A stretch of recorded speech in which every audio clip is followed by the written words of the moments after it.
Welcome into the Todd Bowles Show. Casey Phillips here with head coach Todd Bowles.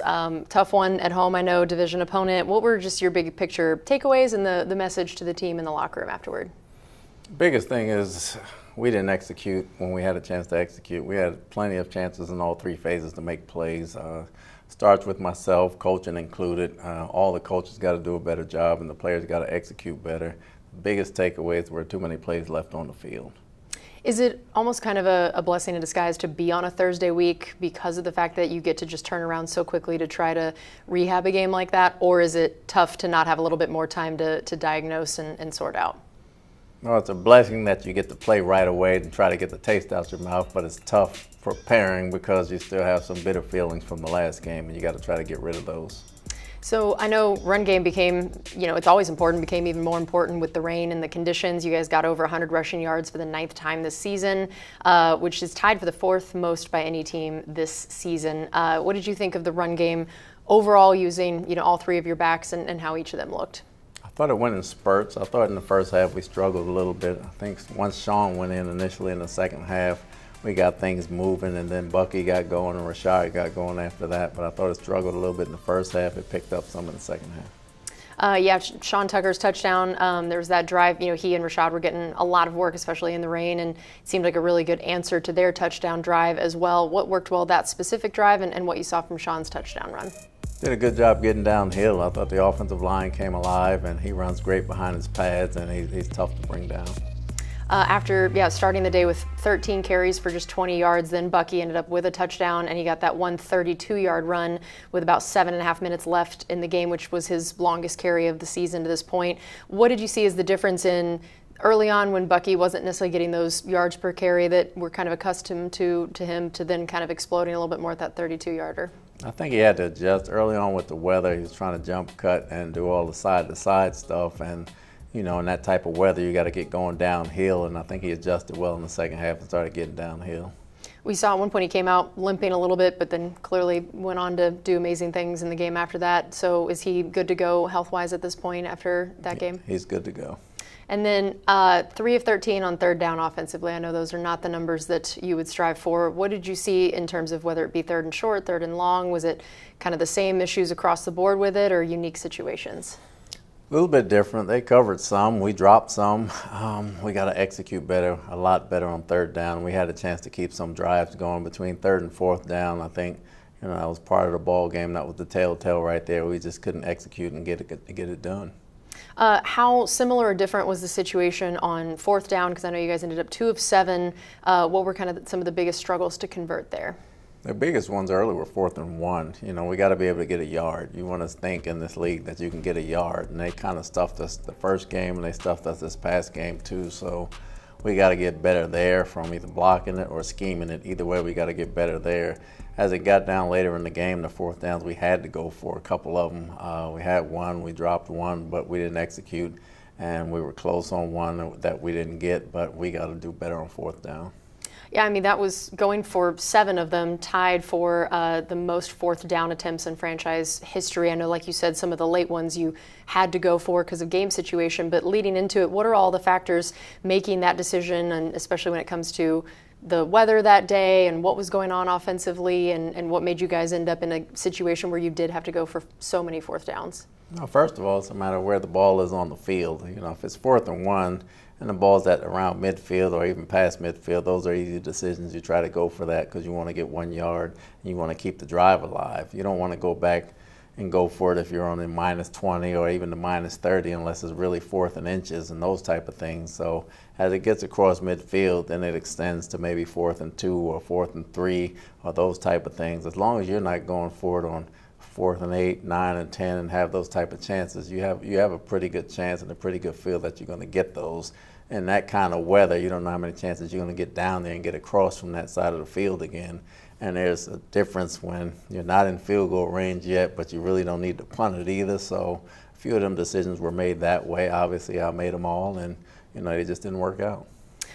Baker started the game 8 for 8 and then went 0 for 5 and just in general struggled with completion percentage and production a little bit after that opening stretch. What did you see as the way he was able to start pretty hot from the 8 of 8 standpoint, and then what seemed to shift? Well, the weather picked up, especially in the second quarter. After the first drive, I think the weather picked up pretty good. And, we dropped a few. Guys were slipping here and there, and we just couldn't get in the rhythm offensively, throwing the football, doing the things we wanted to do. What did you see that happened on his interception early in that second half?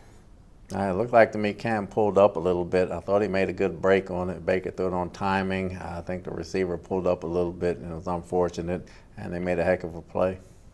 I know overall he ended up finishing 14 of 30, 122, 1 touchdown, 1 interception. Big picture of his game, how would you evaluate what he was able to do despite a lot of the circumstances? Under the circumstances, I thought he played tough. He played tough. Obviously, the numbers weren't going to be great in those conditions, but minus the turnover, he played tough. He gave us a chance. We just couldn't execute all the way around. He ended up converting 2 different 3rd and 8s with his legs, got his 16th and 17th third down conversions of the season with his legs, which is second most only to Josh Allen, who we know is pretty stellar at that. How did you see that part of the game looking, knowing that there have been stretches where health-wise he wasn't quite able to do that as much? Even last week saw him maybe sliding a little bit more. So how did that part of his game look this week compared to in recent weeks? I think in the last 2 weeks he's been feeling a lot better. You can see him moving a lot better. He's not taking as many chances, but when he does, he makes some great runs for us. So I'm very happy with his scrambling. When you look at the final offensive drive to end the game, just missed it by just this tiny little amount on that last conversion there. What stands out about that drive and that final play and some of the things that you think the offense will take from that and learn moving forward? Well, first and second down didn't help us. We were incomplete on first and second down. You want to get five here and there. I think the downfield throws really put us in bad situations, so we got halfback on third down, and we pulled up just short on fourth down. All right, we're going to take a quick break here on the Todd Bowles Show. We'll be right back.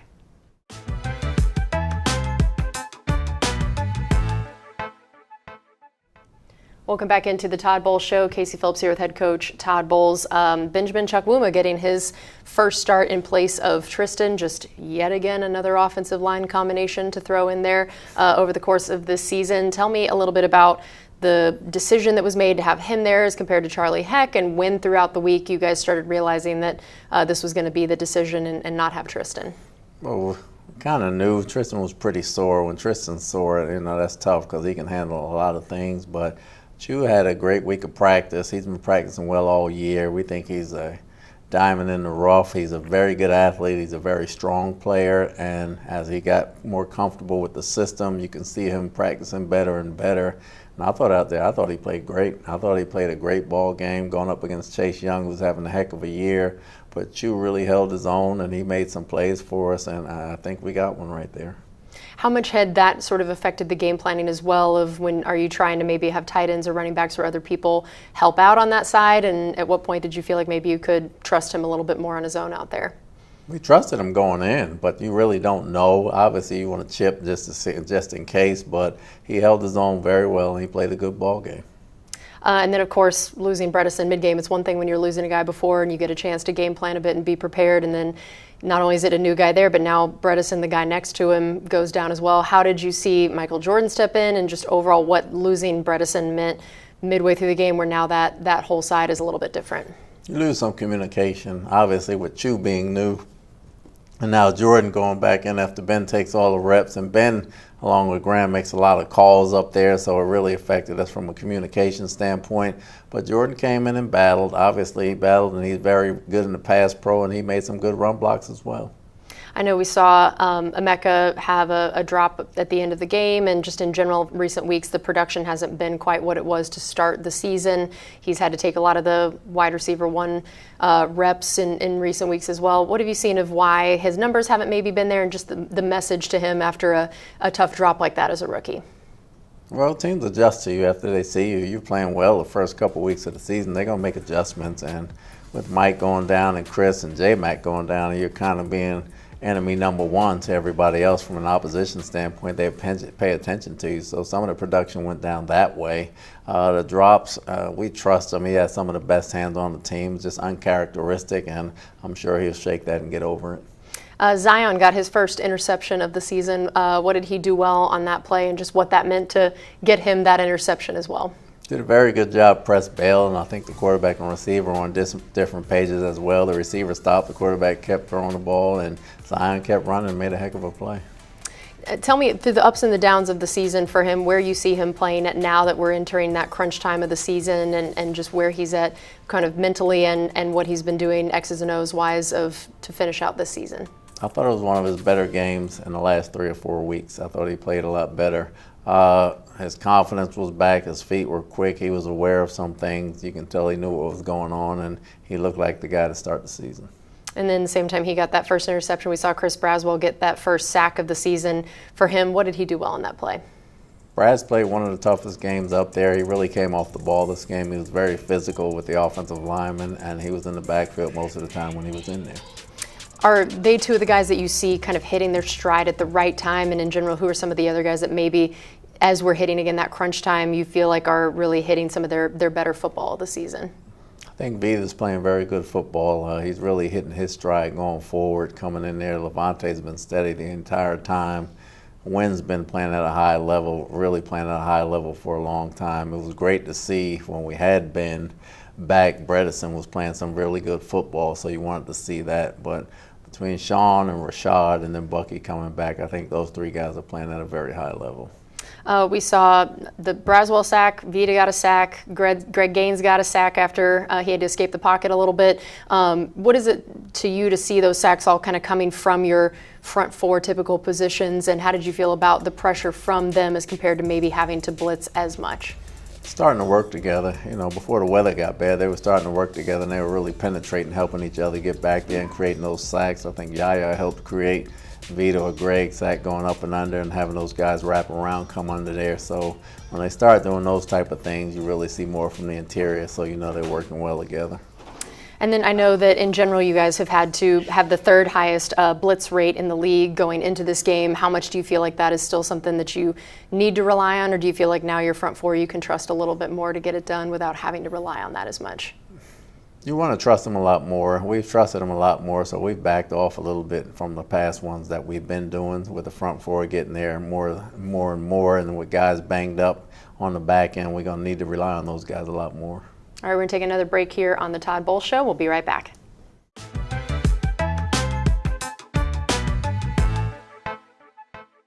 Welcome back into the Todd Bowles Show. Casey Phillips here with head coach Todd Bowles. I know that, again, that opening drive, it's tough when you're having to start defensively with that kind of field position after that kick return. What did you see as what the defense kind of struggled with to be able to get that stopper turn into a field goal after starting already kind of behind the sticks a bit? Once you start that way, it's just a matter of not trying to let them get any more. So now you're playing not to give them any yards. So any check down that goes for 5 yards, you got to make sure you don't blow your top on that type of deal, and you got to try to put a lid on it as fast as possible. After that drive, you guys held them to just 74 total yards of offense in the first half. What did you feel like you guys were doing well defensively to be able to manage a number like that? Well, stopping the run was number one, limiting them from running the football, and then making sure we tackled the quick throws because we knew he was getting the ball out. I thought that was critical to start the ball game. I know you guys were able to stop them on a turnover on downs with 1 minute left in the game. That was obviously an incredibly important defensive drive at the time. And what did you see that worked well that let you guys do that to give the offense that last chance? Well, they were running the ball. We knew it was a pride thing. We had to stop the run, and we had a chance on third down to make a play on the sidelines. The ball went through our hands. Got to come down with those plays. I know both Tyke and Hassan were injured on that drive. Where do they both stand for this next week? And again, knowing it's a short week without a lot of time to recover injury-wise. Well, we're going to see how they feel and take it day by day. Right now, they're day by day, and we'll know more on Wednesday or Thursday morning. If Tyke isn't able to go, he's been such a consistent presence on that defense playing at such a high level. What are the ways that you feel like you would try to make up for that, both in just putting, Christian Izzian out there potentially, but just all of the ways that other people might have to alter to try to, make up for someone like Tyke who's making such big plays? Well, Izzy would definitely go out there. We have full trust in him, and we know he can play. They're different type of players, but we will have to tweak some things here and there defensively, so nobody will really have seen that yet, so it'll probably be to our advantage. I know that Shuck had the 34-yard rushing touchdown on the first drive of the second half, and then that 13-yard one with about 8.5 left in the game. What went wrong in both of those plays, and what was he able to do well? Misfit. There were really two misfits. He ran it, give it credit to him, but where we're supposed to be, those plays don't happen. And then I know we talked a little bit about the struggles of that opening kickoff and the position to put the defense in, but what did you notice about the actual kickoff return itself, and has it been similar issues to other ones where they were large kickoff returns? It was similar because it went outside. Somehow we always seem it starts in the middle and goes outside. We got to do a much better job on the outside, or we just got to start kicking it out. How about the rest of the special teams units and Chase and Riley and what you saw from that whole group during the game? Chase and Riley have been great. Riley keeps putting it inside the 20. Obviously, Chase makes all his kicks, and we just got to keep moving from there. What did you see as the effect the rain had on each side of the ball and how you felt like everybody handled it? I know you said you guys had done some wet ball drills leading up to it. Did it feel like guys were handling it as well as possible, or were there things maybe that we learned about being able to play in the rain more effectively? I thought we handled it well. It's just a matter of adjusting your entire passing game. Where plays that you want to run, you can't really run, and it's more or less screens or boots or quick throws or short throws or more catch and run type of deals, as opposed to down the field throws where the rain or the wind is going to take it out of it, and you don't have that kind of timing, and everything's a little bit off and the receivers are sloshing around. So you got to make adjustments, understanding what kind of game you want to play. I thought for the most part we played a tough game, but when we had to throw, we just couldn't execute. And then I know we haven't gotten a chance to talk to you since Baker was named the Walter Payton Man of the Year nominee for the team, and I know you got to introduce that at Huddle after practice this last week. Just tell us a little bit about what he's meant on and off the field of the team and how proud you are to see him get that nomination. I'm sure he doesn't care one way or the other, but he does so many things and tries to avoid all the attention when he does it. He does so many things in the community, and from a charity standpoint, his own charity or anyone else's charity at that. And whether it's players in the locker room, whether it's maintenance here, whether it's people in the cafeteria, whether it's people he sees out on the street, he tries to help everyone, and he does it when the camera's not around, and that's when you know it's genuine, when guys don't look for the attention and do the things that he's doing and just does it out of the goodness of his heart. He's a heck of a guy and couldn't be more deserving of it. All right, we're going to take one more break here on the Todd Bowles Show. We'll be right back.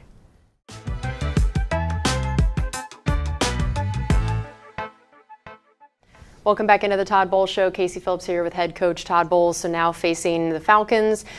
Pros and cons of when you have a short week, it being against a division team. Is there some familiarity that helps, or is it almost tougher because of how important it is? Well, I think it's one and the same. I think they're all important in a short week, no matter what. Both teams have it. You just don't want to do the traveling, so we're not doing the traveling, so that helps. But you got to go out and play, and it's going to be a very fundamentally sound game, and you got to rely on fundamentals and technique to win this ball game. Looking back at the last matchup, it feels like forever ago now, and a lot has changed for both teams. What are the biggest similarities and differences that are standing out to you as you game plan? They play great on defense. They fly around. They really get after it. And obviously, you got to stop Bijan being number one. Pitts has really come on as a receiver with London being out. So not much has changed as far as what we got to stop and what we got to do on offense against their defense. And it's a division game. It's a dogfight. It's a game we need. We control our own destiny, so we got to fight. And then Kirk Cousins, not exactly the typical backup quarterback to be coming in to face. What have you learned about him over the years, and what can make him particularly challenging to face? Extremely smart, very accurate with the football, understands the offense inside and out. Probably seen every blitz known to man, knows where to go with the ball, so we got to be tight. We got to tighten our screws in all aspects. I know guys like Xavier Watts, Jesse Bates, 5 interceptions between the two of them. What do you see on their back end that's so tough to face from an offensive standpoint? Instinctive and intelligent. They work well off of each other. When you got an instinctive and tough tandem like that, they don't get fooled by much. I know Drake London, if healthy, definitely a crazy weapon for them. Kyle Pitts creates his own stuff. So you mentioned, of course, Bijan is the focal point for a lot of things. But what about some of the other weapons and the ways that you've seen that they can really contribute? Well, they got Mooney back. Obviously, he's a deep threat for us and he's very quick as well. And they got Devin Tompkins that can make some reverses and play for him. And Stills has come on and become a heck of a receiver for him as well. And finally, just kind of the schedule for players and coaches. What are the things that you guys try to do to make sure they're recovered, but that also everybody is as prepared as possible? You got to hydrate, number one. You got to make sure you get your treatment and take care of your body best you can. It's going to be a mental week. Obviously, it's not as much physical going on with the game yesterday, and then we got to be ready and make sure we're fresh on Thursday. Well, Coach, thank you very much for the time. We appreciate it, and good luck this week. Thank you.